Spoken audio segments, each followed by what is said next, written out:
मानते हो लेकिन वो वेद नहीं मानता, तो हमारी परिभाषा में वो आस्तिक नहीं है।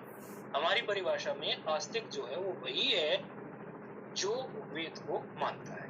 तो ये जो जैन हैं, बौद्ध हैं और ये जो चारवाक हैं, ये वेद को नहीं मानते, इसलिए इनको नास्तिक कोटि में रखा, इनके दर्शन को नास्तिक दर्शन कहा।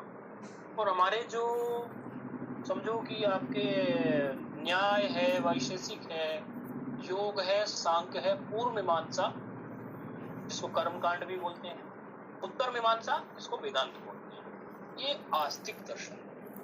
अच्छा, अब उसके बाद हम सीधे आस्तिक दर्शन में ही आ जाते हैं। नास्तिक दर्शन की हम बात नहीं करते हैं, क्योंकि नास्तिक दर्शन तो हमें पढ़ने भी नहीं होते, थोड़ा थोड़ा सा जान लिया जाता है उनके बारे में। जैन क्या कहता है, चारवाक क्या कहता है, बौद्ध क्या कहता है, उनके पूरे दर्शन का तो समझो हमारी परिपाटी में है नहीं, हमें तो दर्शन करना नहीं है कि नहीं। तो आस्तिक दर्शन है, इसमें हमारा जो है सर्वप्रथम जो है हमारा न्याय ही है और वैशेषिक है।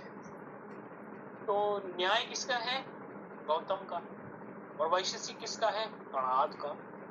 तो ये न्याय और वैशेषिक को दोनों को एक ही बोल दिया जाता है, न्याय वैशेषिक, योग सांख्य ऐसे बोल देते हैं झट से।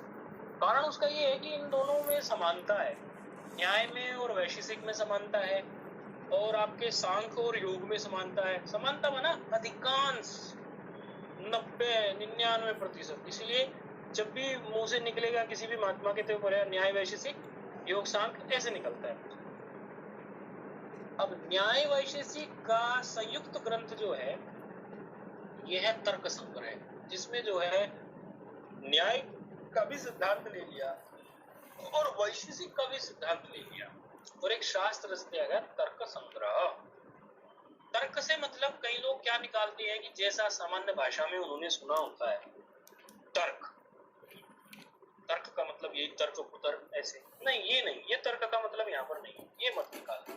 तर्क शास्त्र में क्या मतलब इसका निकलता है? दृश्यते ज्ञायते वस्तु तत्वम अनेन इति दर्शनम। ये तो हो गया दर्शन, मतलब जो पदार्थ हैं हमारे इस सृष्टि में, देखो क्या है इस सृष्टि में। कई लोग कहेंगे कि भाई जीव है, ईश्वर है, वो जो है ब्रह्म है, जीव है, ईश्वर है और जगत है। अब वो जो जगत, जीव और ब्रह्म है, जगत जीव और आपका ये परिपाटी में हमने जो रखा है, इसको इनको फिर अनेक पदार्थों में बांट दिया गया है। फिर उन पदार्थों के माध्यम से पूरा के पूरा दर्शन समझाया जाता है। तो ये तर्क संग्रह जो है, ये तर्क संग्रह न्याय के सिद्धांत को भी लेके है और वैशेषिक के सिद्धांत को भी लेके है, और बड़ा प्रसिद्ध ग्रंथ है जो कि अन्नम भट्ट हुए विद्वान, उनके द्वारा ये रचित है तर्क संग्रह। वैशेषिक दर्शन में कुछ बातें थी जो उन्होंने ले ली, और न्याय दर्शन में कुछ बातें थी जो उन्होंने ली। जैसे न्याय दर्शन में, न्याय दर्शन के प्रवर्तक जो है वो कौन है? महर्षि गौतम है। अच्छा, अक्षपाद नाम भी इन्हीं का है, अक्षपाद। अच्छा, इसलिए अक्षपाद दर्शन भी इसको कह देते हैं न्याय दर्शन। हम अभी न्याय की बात कह रहे हैं, फिर वैशेषिक की बात करेंगे। और इस न्याय दर्शन पर वात्सायन जी का भाष्य। अब न्याय दर्शन में क्या है कि आपका प्रमाण जो है, प्रमाणों का परीक्षण है।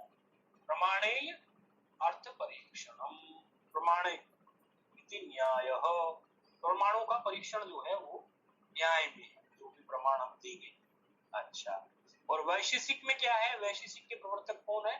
महर्षि कणाद। इनको उलूक भी कहते हैं, कणभुक भी कहते हैं।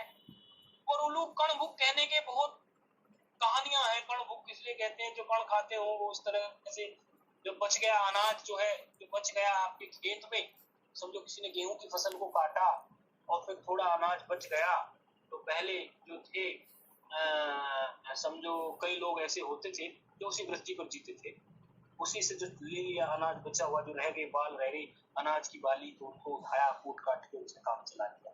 इसीलिए भी इनका कणभुक नाम पड़ा, ऐसा बताते हैं। वैशेषिक दर्शन कणाद भी कहते हैं इनको, है कणाद भी वो कणभुक वाली स्थिति भी रहता है। ये वैशेषिक दर्शन के प्रणेता हैं, वैशेषिक दर्शन के प्रवर्तक हैं। इसमें क्या है? वैशेषिक दर्शन में जो वर्णन आया है, ये पदार्थ का मतलब विशेष नाम के पदार्थ का विशेष वो है। अब ये शब्द जो होंगे ना थोड़े थोड़े से नए नए लगते हैं, इसलिए उन शब्दों का और एक और बात मिलती है, जब हम ये पढ़ते हैं तर्क संग्रह जो न्याय और वैशेषिक शास्त्र दोनों का मिश्रण है, जब हम इसको पढ़ते हैं तो कई चीजें हमने जो लोक में जगत में सुनी हुई होती है वो सुनने में तो बिल्कुल नाम उनके वही है। जैसे अभी हमने बताया तर्क, तर्क तो तर्क से व्यक्ति क्या मतलब निकाले, तर्क मतलब वही तर्क कुतर्क वाला नहीं, लेकिन यहाँ तर्क का मतलब है पदार्थ, तर्क का मतलब है कुछ मैटर, किसी की चर्चा होने वाली पदार्थ ऐसे। तो इसी तरह बहुत सारे शब्द मिलेंगे जो बिल्कुल वैसे ही होंगे, सुनने में हमने हजारों बार सुन रखे हैं, लेकिन उनका अर्थ यहाँ कुछ और होगा और उनको ठीक से समझना पड़ेगा। तो कोई भी चीज में माइंड की क्या आदत होती है, जैसे कोई चीज सुनेगा वो तो पूर्व की जो उसके दिमाग में उससे संबंधित जो एक होता है पदार्थ, पदार्थ का मतलब क्या होता है, महाराज जी तो क्या बोलते हैं पदार्थ के, कई बार व्याख्यान सुनो, बोले देखो महाराज पदार्थ जो ये होता है तो पद तो होता है मुंह में और अर्थ होता है हाथ में, कैसे बोलते महाराज, बोले अर्थ होता है उससे अर्थ से संबंधित जो चीज होती है वो हाथ में होती है, यानी रुमाल, रुमाल जो पद है वो तो मुंह में है और हाथ में है रुमाल, वो उसका अर्थ है। तो इस प्रकार से जो है हम कई सारी चीजें देखेंगे तो उनके नाम वैसे ही लगेंगे लेकिन उनका अर्थ जो होगा वो थोड़ा अलग होगा। तो इसलिए न्याय में पदार्थ का अर्थ है प्रमेय, पदार्थ को प्रमेय भी बोलते हैं ऐसे। और वैशेषिक में पदार्थ का मतलब है सत्ता से, मतलब सत्ता माने जिन वस्तुओं की कोई सत्ता हो, तो सत्तावान वस्तुएं जो है वो पदार्थ के नाम से जानी जाती है। और न्याय और वैशेषिक दोनों के मिश्रण से ये तर्कशास्त्र को घड़ा गया है। और कहा जाता है कि पाणिनि जी का व्याकरण और कणाद जी का समझो आपका जो कणाद का मतलब दोनों आ गए, कणाद, कणाद में आपके गौतम भी आ गए और कणाद भी आ गए, यानी न्याय शास्त्र न्याय वैशेषिक दोनों को मान लो तो कणाद शब्द कहते हैं। तो कहते हैं कणादम पाणिनियम च सर्वशास्त्रोपकारकम, क्या मतलब है कि कणाद हो और पाणिनि जी का व्याकरण हो और न्याय वैशेषिक हो कणाद गौतम का, बोले जिसने इन पर कमांड अपनी कर ली उसके सामने फिर कोई भी शास्त्र जो है उसको पीठ नहीं दिखाएगा, सभी शास्त्र को पकड़ने में वो बहुत शार्प हो जाएगा, अर्थात उसकी बुद्धि जो है वो बहुत जो है निपुण हो जाएगी शास्त्रों को अर्थ करने में, शास्त्रों को पढ़ने में। तो ये तर्कशास्त्र जो न्याय शास्त्र और वैशेषिक शास्त्र का प्रारंभिक ही ग्रंथ है, जैसे लघु सिद्धांत कौमुदी प्रारंभिक ग्रंथ है, इसी प्रकार जो है ये तर्कशास्त्र जो है न्याय का और वैशेषिक का प्रारंभिक ग्रंथ है। इसमें कोई समझो आपकी ऐसा नहीं है कि ये शास्त्र को इसका सारी चीजों का प्रतिपादन या उतनी डिटेल में कर देगा, ये तो इसका जो मंगलाचरण है वो मंगलाचरण भी इसीलिए इसी प्रकार से रखा गया है। वस्तुतः यदि आप कहोगे कि देखो हमारे लिए तो कहा गया था कि लघु सिद्धांत कौमुदी भी कहते हैं पाणिनीय प्रवेश आय लघु सिद्धांत कौमुदी, और कहते हैं इसका नाम लघु है तो ये भी लघु होनी चाहिए, लेकिन यहाँ तो 1275 सूत्र देखने के बाद में ऐसा लगता है कि इसके सूत्र तो जरूर सिद्धांत कौमुदी से कम है, 1239 एक तिहाई हैं, सिद्धांत कौमुदी में 4000 हैं और इसमें 1275 हैं, लेकिन ये कहीं से लघु तो जान नहीं पड़ती। समझो एक बार हम बैठे हुए थे और एक महात्मा जी कहने लगे लघु सिद्धांत कौमुदी पढ़ते हो, मैंने कहा हाँ पढ़ते हैं, तो कहने लगे अरे ये लघु का नाम ही लघु है, ये इतनी लघु है नहीं, हमें तो ये हमेशा दीर्घ ही लगी, मतलब कोई छोटी नहीं लगी। तो विद्वानों की दृष्टि से वो लघु है और जो लोगों को व्याकरण में ठीक से अभी गति हो गई उनके लिए तो वो लघु ही है, लेकिन जिनकी गति नहीं है और काल के साथ साथ जिनकी बौद्धिक योग्यता जो है घटती जा रही है उसके हिसाब से लघु सिद्धांत कौमुदी पढ़ना उनको कठिन जान पड़ता है। आइडली लघु सिद्धांत कौमुदी 1.5 साल में पूरा हो जाता है आइडली, लेकिन यदि उसमें कोई व्यवधान आ जाए, कहीं आचार्य की तरफ से व्यवधान या कहीं शिष्य की तरफ से व्यवधान विद्यार्थियों की तरफ से, तो वो 2 साल 3 साल भी खिंच जाता है लघु। लेकिन लघु ऐसा है जिसने लघु तैयार कर लिया तो उसका पाणिनि जी के व्याकरण में प्रवेश हो जाता है, इसलिए उसका मंगलाचरण ही इस प्रकार का है, पाणिनीय प्रवेशाय लघु सिद्धांत कौमुदी। अब ये इसी प्रकार से जो है तर्क संग्रह जो है वो न्याय और वैशेषिक का दोनों का कुछ कुछ सिद्धांत लेकर एक शास्त्र रचा अन्नम भट्ट जी ने, और उसका नाम रखा तर्क संग्रह। अब इसका मंगलाचरण जो है वो भी उन्होंने इतना सुंदर रखा, निधाय हृदि विश्वेशम विधाय गुरु वंदनम बालानाम सुख बोधाय क्रियते तर्क संग्रह। अब देखो मंगलाचरण में क्या, बालानाम सुख बोधाय मतलब बालकों के सुख बोध के लिए। अब कोई कहेगा महाराज हमें तो तर्क संग्रह पढ़ के कोई सुख नहीं जान पड़ रहा, तो जब ऊपर के उत्तर ग्रंथ पढ़ोगे और इससे बड़े पंचलक्षण इत्यादि या और भी कई सारे ग्रंथ पढ़ोगे तो फिर लगेगा कि हाँ तर्क संग्रह तो आसान था जब आप निपुण हो जाएंगे। लेकिन अभी जो प्रारंभिक में समझो नया नया जो पढ़ता है, प्रारंभ में जो प्रारंभिक विद्यार्थी जो है उसको लगेगा कि तर्क संग्रह ही अपने आप में ये कोई सुख देने वाला तो है नहीं। अब विद्वानों की दृष्टि से वो विद्वान कहते हैं कि भाई हम इनको आप लोगों को न्याय में अधिक क्योंकि सबसे जटिल तो न्याय ही है, और यदि आपको न्याय से थोड़ा सा न्याय में जानना भी है न्याय के बारे में और कठिन आपको प्रक्रिया से भी ना गुजरना हो तो आप तर्क संग्रह पढ़ लीजिए, ऐसा विद्वानों का मत है। तो इसीलिए अन्नम भट्ट जी ने ये बनाया कि निधाय हृदि विश्वेशम विधाय गुरुवंदनम बालानाम सुखबोधाय क्रियते तर्क संग्रह। इसमें क्या है आप ये देख रहे होंगे इसमें कि निधाय हृदि विश्वेशम विधाय गुरुवंदनम में आप ये देख रहे हैं कि नारायण कि धा धातु है ये, और इसमें नी उपसर्ग लगा एक जगह वी उपसर्ग लगा, और ये धाय धाय बना हुआ है। तो इसका एक सिद्धांत है, व्याकरण पढ़े हुए विद्यार्थी इसको अच्छे से समझते होंगे। विपूर्वो धा करोति अर्थे अभिपूर्वस्तु भाषणे मेलने संपूर्वश्चापि निपूर्वः स्थापनीमतः। मतलब विपूर्व में धा धातु करोति अर्थ में आ जाती है उसका अर्थ जो है, और अभिपूर्व में उसका भाषण अर्थ हो जाता है, और मेलने अर्थ में संपूर्व में आ जाती है। इस प्रकार निपूर्व में वो स्थापन मत में आ जाती है। और आप धातु के बारे में ये जानते हैं कि किसी धातु में जब हम उपसर्ग लगा देते हैं तो उस धातु के अर्थ बदलते चले जाते हैं। तो व्याकरण का सिद्धांत है धातुअर्थम बाधते कश्चित कश्चितम अनुवर्तते तमेव विशिष्ट अनुष्ठान उपसर्ग गतिस्त्रिधा। ऐसा है, क्या कहा इसने, तमेव विशिनष्टि अन्यद विशिनष्टि अन्यद क्या कहा, उपसर्ग गति त्रिधा। इस तरह से धातु अर्थ को पूरा ये बदल देती है। धातु अर्थ बाधते कश्चित, उपसर्ग के लगने से ये धातु अर्थ बच जाती है। अब कहते हैं कि ये मंगलाचरण कहा, तो मंगलाचरण किस लिए, तो मंगम शुभमलाती थी मंगलम तदनुकूलम आचरणम मंगलाचरणम।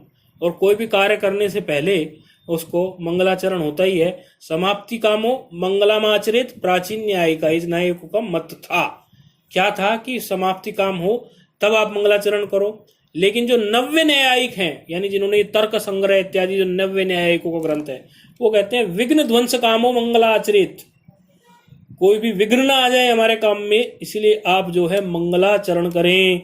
जो पूर्व के न्यायिक थे प्राचीन, वो क्या कहते थे, समाप्ति कामो मंगलम आचरित। और अभी जो नए जो न्यायिक आए उन्होंने क्या कहा, नहीं समाप्ति की बात तो बात में है, पहले तो सोचो कि विध्वंस कामो मंगलाचरित, तो विघ्न ध्वंस कामो, विध्वंस नहीं विघ्न ध्वंस कामो, कोई भी आप काम करने जा रहे हो उसमें कोई विघ्न ना आ जाए। तो इसलिए मंगलाचरण तो अनिवार्य ही होता है। तो ये तो थोड़ा सा ऐसे ही आज हल्का सा समझो, थोड़ा सा बहुत थोड़ा सा ऐसे ही 2-4 शब्द तर्क संग्रह के बारे में कुछ कहने का थोड़ा ये रहा कि भाई थोड़ा सा खोपड़ी में एक बार ये संस्कार पड़ जाएगा कि ये क्या होता है। ये हमने बताया आपको, तर्क संग्रह जो है ये समुच्चय है, किस किस का है, अथ ग्रंथोऽयं न्याय वैशेषिको दर्शनयोः समुच्चयात्मको भवति। कथम, कैसे, मतलब न्याय दर्शने षोडश पदार्थाः चत्वारि प्रमाणानि सन्ति, वैशेषिके तु सप्त पदार्थाः द्वे प्रमाणे च। क्या कह रहे हैं, न्याय दर्शन में 16 पदार्थ होते हैं। न्याय दर्शन 16 पदार्थों का वर्णन करता है। और चत्वारि प्रमाणानि सन्ति, 4 प्रमाण किसमें होते हैं आप, मतलब न्याय दर्शन में ही 16 पदार्थ होते हैं, अर्थात 16 पदार्थ, चत्वारि प्रमाणानि सन्ति, और 4 प्रमाण होते हैं।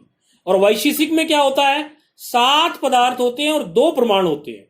देखो क्या अंतर आया, उधर 16 है न्याय में पदार्थ, और वैशेषिक में पदार्थ 7 है। और न्याय दर्शन में 4 प्रमाण है, चत्वारि प्रमाणानि सन्ति, और वैशेषिक में 2 प्रमाण हैं। ऐसा।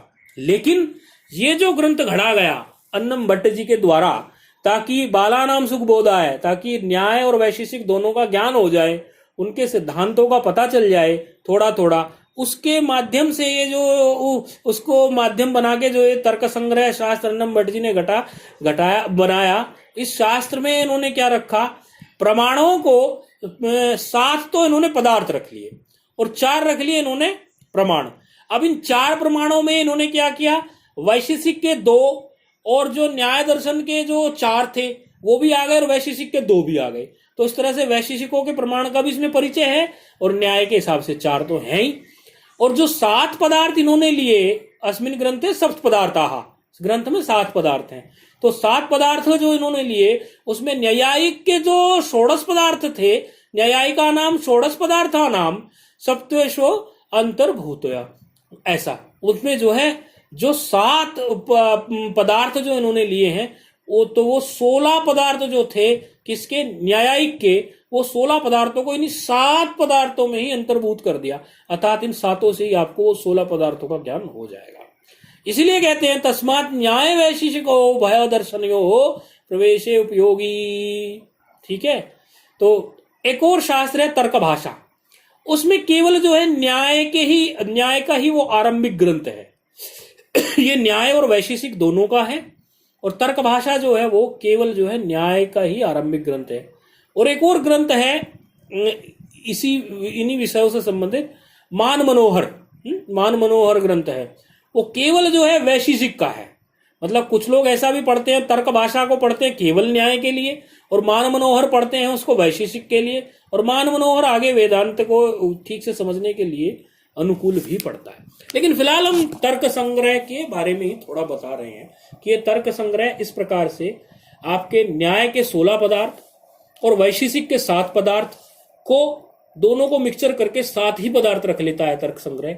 और न्याय के 4 प्रमाणानि अर्थात 4 प्रमाण और वैशेषिक के 2 प्रमाण, इन दोनों को लेकर वो जो है केवल 4 पदार्थ 4 प्रमाण को ही रख लेता है। ये तर्क संग्रह का समझो क्लेवर हो गया, यानी तर्क संग्रह का इस प्रकार से ये एक अंग वो हो गया कि ये तर्क संग्रह में पढ़ना पड़ेगा इतना आपको। अच्छा, तर्क के बारे में आपको बताया ही है कि सामान्य भाषा में लोग तर्क के बारे में ये अंदाजा लगा लेते हैं कि तर्क का मतलब ये हो गया कि जैसे तर्क वितर्क कुतर्क ये हमने सुना हुआ है, ये इसका मतलब हो गया। तर्कंते तर्क तर्क संग्रह, तर्का नाम संग्रह तर्क संग्रह, तर्कों का संग्रह ही है इसमें। लेकिन वो तर्क का मतलब क्या है, वो तर्क का मतलब वह नहीं है जो आपने सामान्य लोक भाषा में समझा है। यहाँ पदार्थ के लिए ही तर्क शब्द को रखा गया है, तो ये इसकी एक विशेष बात है। अच्छा, अब जो है ये जो शास्त्र है इसमें जो हमने बताया आपको, इसमें अभी आपको बताए कि इसमें 7 पदार्थ हैं। इन 7 पदार्थों में ही सारे जगत को अंतर्भूत कर देंगे, 7 पदार्थों में ही सब कुछ रख देंगे ये।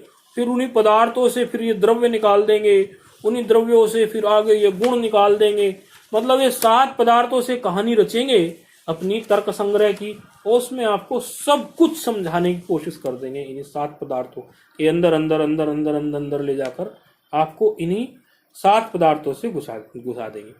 अब इसमें क्या होती है, इस पर 2 टीकाएं। पहले सर्वप्रथम पद ग्रंथ पढ़ते हैं विद्यार्थी, सर्वप्रथम क्या पढ़ते हैं, इसका मूल पढ़ेंगे, तो मूल के बाद उसका पदकृत पढ़ देंगे, यानी प्रत्येक पद के बारे में चर्चा होगी। और फिर जो है उस पर न्यायबोधनी टीका होगी, न्यायबोधनी पढ़ेंगे। पदकृत जो है इसमें वो चंद्र सिंह जी के नाम से, चंद्र सिंह जी नाम है उनका, उनके नाम से चंद्र सिंह नामक विद्वान थे, तो कहीं कहीं उनका नाम चंद्र सिंह भी मिलता है और चंद्र सिंह भी मिलता है, वो पदकृत उनका है। और न्यायबोधनी जो टीका है इस पर वो है गोवर्धन मिश्र जी की। तो ये दोनों ही प्राय जो है प्रचलन में रहती हैं कि पदकृत पहले मूल पढ़ेगा विद्यार्थी, जो मूल है थोड़ा उसको समझते हुए चलेगा। फिर उस मूल को पढ़ने के बाद में फिर विद्यार्थी पदकृत पढ़ेगा कि प्रत्येक पद में ये पद ऐसा ही क्यों आया, ये पद ऐसा ही क्यों आया। लोगों सिद्धांत कौमुदी में भी जो इसके पहले पढ़े हुए विद्यार्थी हैं वो जानते हैं कि एक एक पद को लेकर कई बार पदकृत करते हैं, चर्चा करते हैं, तो फिर उसके बाद चलते हैं आगे। तो पदकृत ऐसा ही होता है, एक एक पद के बारे में चर्चा रहती है। और न्यायबोधनी क्या है? न्यायबोधनी उसमें थोड़ी और गंभीरता का प्रवेश करा देती है। टीका जो है न्यायबोधनी उसे थोड़ा और आगे तक ले जाती है। ये लक्षण इस प्रकार ही कैसे घटा, ये कैसे करेंगे, ये सब इस तरह से। और इसको पढ़ने के लिए थोड़ी बुद्धि को जो है हमें समझो बार बार इसको पढ़ना पड़ता है, तो बुद्धि को थोड़ा सा हमें एक अलग स्तर से लेके रखना पड़ता है। मतलब ऐसा नहीं है कि आपने पाठ सुना और ये पाठ खत्म हो गया, किसी ने भी पढ़ा और खत्म हो गया, सुना आचार्य से और जाकर अपना जो है बस्ता अपना फेंक दिया कहीं, अपनी पुस्तक को रख दिया कहीं। इस प्रकार ये इसमें प्रवेश नहीं होता, क्योंकि ये तो काफी बुद्धिशाली लोगों का ग्रंथ है। ये तो मतलब न्याय और वैशेषिक तो जिनकी बुद्धि ठीक ठाक हो वही लोग पढ़ पाते हैं, अन्यथा तो उसको मतलब ही नहीं है पढ़ने का। सामान्य अर्थ यदि आप कहने लगो निदाय यदि विश्वेशम विदाय गुरुवंदनम बाला नाम सुख बोधाय क्रियते तर्क संग्रह, तो वो कह रहे हैं कि विश्वेश परमात्मा को मैं हृदय से धारण करके निधाय धारण कर लूंगा और गुरुओं की वंदना करके मैं मतलब कौन अन्नम भट्ट कह रहे हैं, और बालकों को मैं सुखपूर्वक इस न्याय में प्रवेश करा दूं, इसके लिए मैं तर्क संग्रह नामक जो है ग्रंथ रच रहा हूं। अब आगे चलोगे तो ये इसमें निधाय हृदय विश्वेशम इस पे पदकृत होगी और प्रत्येक बात बताई जाएगी कि भाई ये ऐसा ही क्यों कहा गया है, ऐसा ही क्यों कहा गया है। तो उसके लिए फिर एक समझो पदकृत होगा तो एक एक चीज पर फिर बताया जाएगा आपको, प्रत्येक पद के बारे में चर्चा कराई जाएगी। ये तो सामान्य परिचय आपको इसलिए दिया कि आपको ये आइडिया रहे कि एक तर्क संग्रह नाम का ग्रंथ भी है और अभी तर्क संग्रह की तरफ भी जाना है। और न्याय वैशेषिक का ये जो ग्रंथ है, न्याय वैशेषिक का संयुक्त ग्रंथ है। इसमें कई लोग कहते हैं हम कोई बालक थोड़ी हैं, तो बालक की परिभाषा सामान्य रूप से आप समझो। यहां बालक की परिभाषा क्या हो सकती है? बालक का मतलब क्या होता है? जिसने कोई एक विषय पढ़ा हो लेकिन दूसरा नहीं पढ़ा हो। तो किसी एक विषय का तो वो प्रौढ़ हो सकता है, लेकिन दूसरे विषय का तो वो बालक ही होगा। अब कोई कहने लगे मैं बहुत बढ़िया जो है कुकिंग जानता हूं, लेकिन क्या तू ड्राइविंग जानता है? तो कुकिंग में तो वो प्रौढ़ है, यानी एक्सपर्ट है उसका, ठीक है, मैच्योर है, ही और she is mature enough in cooking. लेकिन जब हम ये कहेंगे कि ये क्या ड्राइविंग भी जानता है, नहीं, ड्राइविंग में तो ये बाल है, बालक है, बिल्कुल बच्चा है। तो यहां इस बात को घटाएंगे हम तर्क संग्रह के लिए, तो कहेंगे अधीत व्याकरण काव्य कोशो अनधीत न्याय शास्त्रो बालः। अधीत व्याकरण काव्य कोशो, व्याकरण में काव्य कोश में वो पूरी तरह से जो है पूरा जानकार है। और अनधीत क्या है? अनधीत वो है किसमें? न्याय शास्त्र में, उसी को बाल कहेंगे। क्या? अधीत व्याकरण काव्य कोशो अनधीत न्याय शास्त्रो बालः। इसलिए यहां पर ये बालक का अर्थ जो है इस प्रकार से निकाला जा सकता है। लक्षण करेंगे इसका, तो इसी में जो है लक्षण लगाने में आप बार बार देखेंगे सती सती शब्द आता है। धीरे धीरे ये चीजें जबान पर चढ़ने लगेंगी। अभी सब नई नई नई नई लगेंगी, तो घबराना नहीं है। जैसे इसी बात को हम लक्षण के रूप में कहेंगे। ये वाक्य हमने बोला अधीत व्याकरण काव्य कोशो अनधीत न्याय शास्त्रो बालः, इसी बात को हम लक्षण के रूप में बोलेंगे तो कैसे बोलेंगे? अधीत व्याकरण काव्य कोशत्वे। देखो कैसे बोल रहे, ये थोड़ा जबान पे चढ़े इसलिए जानबूझ के बोल रहे। अधीत व्याकरण काव्य कोशत्वे सती क्या? अनधीत न्याय शास्त्रत्वम।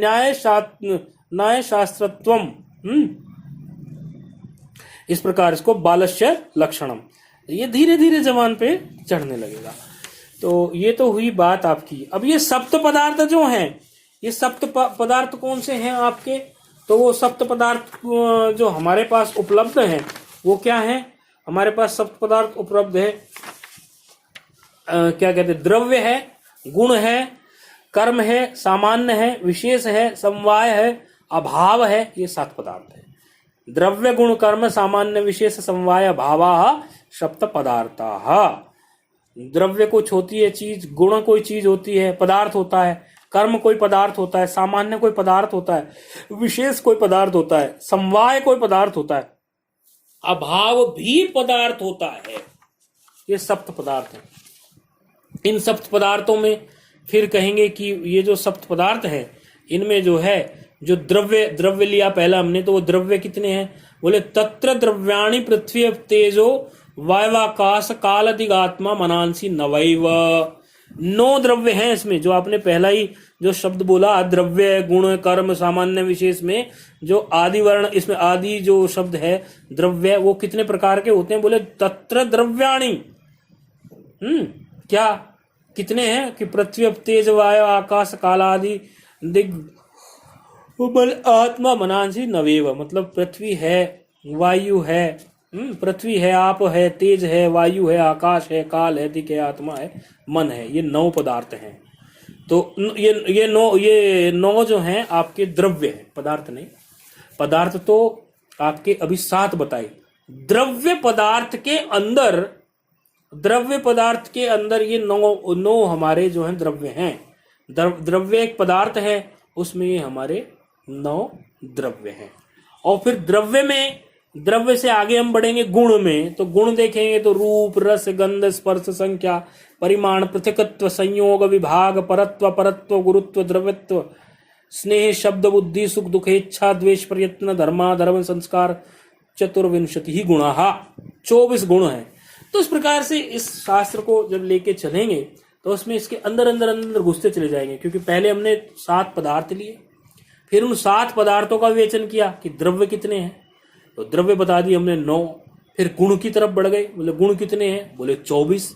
फिर कर्म की तरफ बढ़ गए, क्योंकि द्रव्य गुण कर्म। फिर कर्म, बोले कर्म कितने हैं? बोले 5। कौन से? बोले उत्सेपण अपसेपण कुंचन प्रसारण गमन, ऐसे 5 हैं, 5 हैं ये। फिर बोले कर्म हो गया तो सामान्य आ गया। 7 पदार्थों के अंदर ही घुस रहे हैं। सामान्य आ गया तो सामान्य कितने हैं? बोले परम अपरम चेति द्विधम सामान्यम। बोले सामान्य तो हो गया, अब विशेष बताइए। बोले विशेष क्या है? विशेष में क्या है? समवायस्तत्व एक ही है वो तो।